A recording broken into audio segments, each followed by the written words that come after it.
देख रहे हैं यूपी फास्ट न्यूज़ लाइव। हमारे चैनल को सब्सक्राइब, लाइक, शेयर करना ना भूलें ताकि आपको मिलते रहे हर ताज़ा खबर आपके क्षेत्र की। दोस्तों, ब्रह्मांड में पृथ्वी ही एकमात्र ऐसा ग्रह है जहां इंसानों के रहने लायक सही वातावरण, पानी, जमीन, गुरुत्वाकर्षण और इकोसिस्टम है। और यहाँ रहने वाले बुद्धिमान इंसानों ने पूरे सोलर सिस्टम को एक्सप्लोर कर लिया है। यहाँ तक कि इंसान चंद्रमा तक पहुँच चुके हैं और अब मंगल ग्रह पर जाने की तैयारी कर रहे हैं। लेकिन क्या आपके दिमाग में भी ये कभी सवाल आया है कि सौर मंडल के अन्य ग्रहों की जमीन कैसे दिखती होगी? अगर हाँ, तो इस वीडियो को पूरा जरूर देखिए, क्योंकि आज हम आपको सोलर सिस्टम के सभी ग्रहों के रियल वीडियो और फोटोज दिखाकर बताएंगे कि आखिर उनकी जमीन कैसी है और क्या वहाँ पर भी मिट्टी है, पत्थर है, धातु है या कुछ और साथ ही ये भी जानेंगे कि क्या वहाँ पर भी वायुमंडल मौजूद है या नहीं। तो चलिए शुरू करते हैं। साथियों, हमारे सोलर सिस्टम में मरकरी, वेनस, अर्थ, मार्स, जुपिटर, सैटर्न, यूरेनस और नेपच्यून जैसे कुल 8 ग्रह हैं और उन सभी के कई चांद भी मौजूद हैं। लेकिन इनमें से कुछ पृथ्वी की तरह चट्टानी ग्रह हैं तो कुछ गैसीय ग्रह हैं जिन पर जीवन की कोई संभावना नहीं है। लेकिन हाँ, इन गैसीय ग्रहों के कुछ चांद पर जीवन मुमकिन हो सकता है। तो चलिए शुरू करते हैं सोलर सिस्टम के इन 8 प्लैनेट्स का सफर। सबसे पहले मरकरी यानी बुध ग्रह की बात करते हैं। तो सूर्य के बिल्कुल नजदीक मौजूद ये ग्रह बिल्कुल सूखा और वीरान पड़ा है, जिनके पास अपना वायुमंडल भी नहीं है।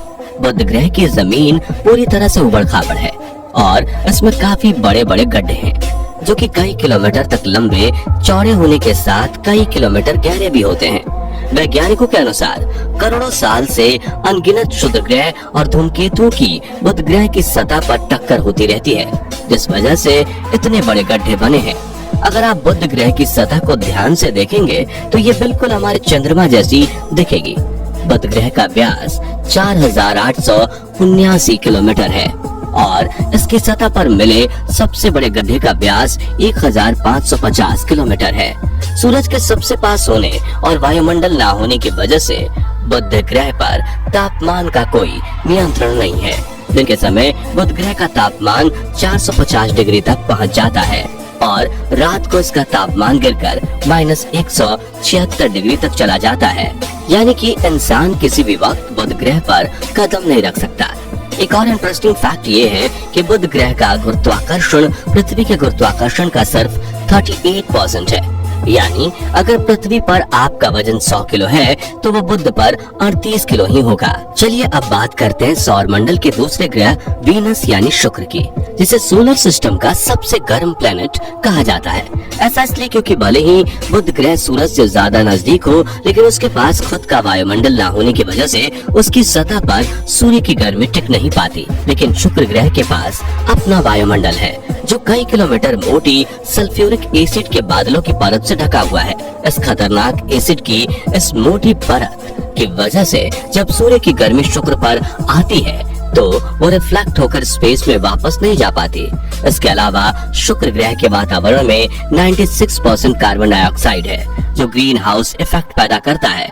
इन कारणों की वजह से शुक्र ग्रह का तापमान दिन और रात दोनों वक्त 460 डिग्री सेल्सियस बना रहता है। ग्रह पर मौजूद सल्फ्यूरिक एसिड के बादलों की वजह से इसकी सतह दिखाई नहीं देती, लेकिन ग्रह पर मौजूद बड़ी बड़ी चट्टानों और ज्वालामुखियों के ऊपरी हिस्से को देखा जा सकता है। अमेरिकी स्पेस एजेंसी नासा के मुताबिक शुक्र पर 20 किलोमीटर से बड़ी 1000 से ज्यादा ज्वालामुखी मौजूद है, जिनमें से कई ज्वालामुखियां सक्रिय हैं। इसी वजह से शुक्र ग्रह की सतह का 60% हिस्सा इन ज्वालामुखियों से निकली लावा और बाकी 40% हिस्सा चट्टानों से बना हुआ है।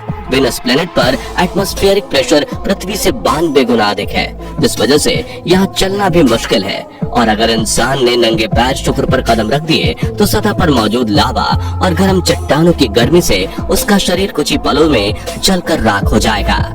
शुक्र के बाद पृथ्वी तीसरे नंबर पर आती है, जिसकी सतह तो हम रोज देखते हैं। इसलिए चलिए सीधा चलते हैं पृथ्वी की चंद्रमा पर, जो पृथ्वी के अलावा सोलर सिस्टम की इकलौती ऐसी सतह है जहाँ पर इंसान कदम रख चुके हैं। चंद्रमा की सतह काफी ऊबड़ खाबड़ है और इस पर कई बड़े बड़े गड्ढे भी मौजूद हैं।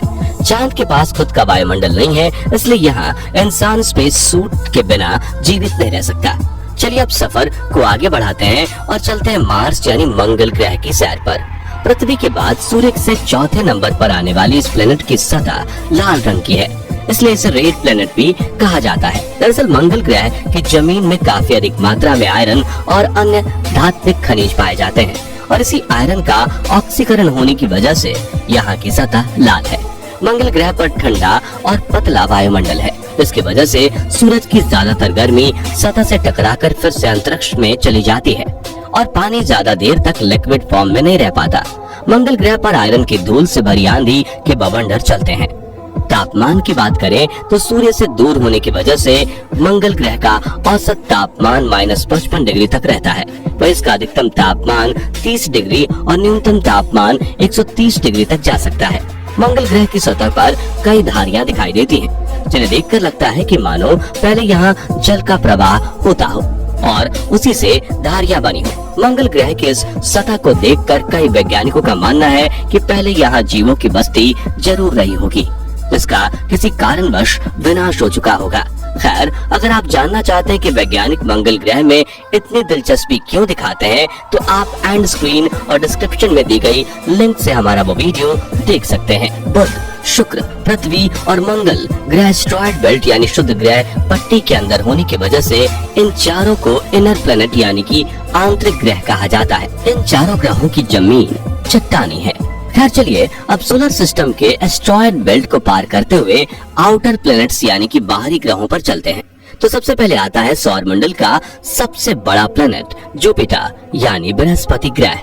दोस्तों, इस ग्रह को गुरु ग्रह या गैस जायंट कहा जाता है, यानी कि यहाँ कोई ठोस सतह नहीं है, बल्कि यह ग्रह पूरी तरह से गैस और तरल पदार्थों से बना है। जुपिटर ग्रह का आकार इतना बड़ा है कि इसके अंदर 1300 पृथ्वी समा सकती है। इसका वायुमंडल 1/4 हीलियम द्रव्य के साथ मुख्य रूप से हाइड्रोजन से बना हुआ है, जो हजारों किलोमीटर की गहराई तक फैला हुआ है, जो नजदीक से देखने पर तूफानी बादलों के रूप में दिखाई देता है। दोस्तों, बृहस्पति ग्रह को सोलर सिस्टम का वैक्यूम क्लीनर भी कहा जाता है, क्योंकि यह सौर मंडल में आने वाले बाहरी उल्कापिंडों को अपनी तरफ खींच लेता है और अगर ऐसा ना होता तो शायद वे उल्कापिंड पृथ्वी या अन्य ग्रहों से टकराकर भारी तबाही मचा देते। इसी तरह साल 1994 में एक बड़ा धूमकेतु पृथ्वी की तरफ आ रहा था, लेकिन बृहस्पति ने उसे अपनी ओर खींच लिया और एक भयंकर विस्फोट के बाद सब शांत कर दिया। दोस्तों, अब बात करते हैं सैटर्न यानी कि शनि ग्रह की। इसके चारों ओर एक खूबसूरत रिंग दिखाई देती है, जो जमी हुई बर्फ के छोटे छोटे पार्टिकल और चट्टानों के टुकड़ों से बनी है।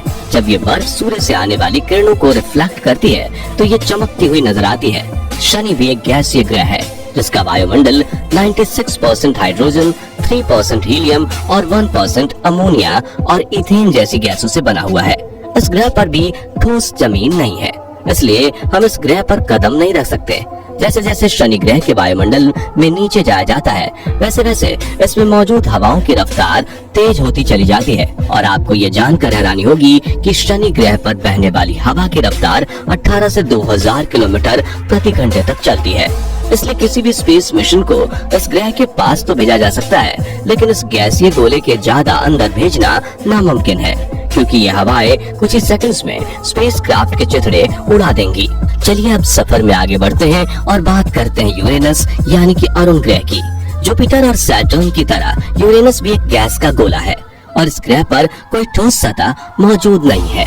हालांकि इस ग्रह पर बर्फ की मात्रा अधिक है और यहाँ का औसत तापमान -224 डिग्री सेल्सियस है, इसलिए इसे बर्फीले गैसीय ग्रह के रूप में जाना जाता है। इसके वायुमंडल में 83% हाइड्रोजन, 15% हीलियम और 2% मीथेन गैस मौजूद है।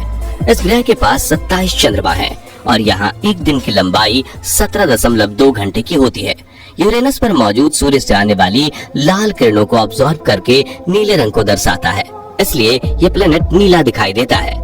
आखिर में दोस्तों, सोलर सिस्टम के लास्ट प्लेनेट नेपच्यून यानी वरुण की बात करें तो ये भी एक गैसीय प्लेनेट है और अन्य गैसीय ग्रहों की तरह इसके पास भी अपने रिंग्स हैं, लेकिन ये छल्ले काफी पतले और धुंधले हैं, इसलिए इन्हें देख पाना मुश्किल है। इस ग्रह के वायुमंडल में 74% हाइड्रोजन, 25% हीलियम और करीब 1% मीथेन गैस है। इसके वायुमंडल में बर्फीले बादल मौजूद हैं और इस ग्रह के पास भी कोई ठोस सतह नहीं है। गैस और बर्फीले बादलों से बने इस ग्रह का रंग नीला है और इस पर करीब 2000 किलोमीटर प्रति घंटे की रफ्तार से हवाएं बहती हैं। यह सौर मंडल का चौथा सबसे बड़ा ग्रह है और इसका आकार पृथ्वी के आकार से करीब 4 गुना और वजन 17 गुना भारी है। नेपच्यून के पास 13 ज्ञात चंद्रमा है, जिनमें से सबसे बड़ा मून ट्राइटन है, जिसे साल 1846 में अंग्रेजी खगोल शास्त्री विलियम लैसल ने खोजा था।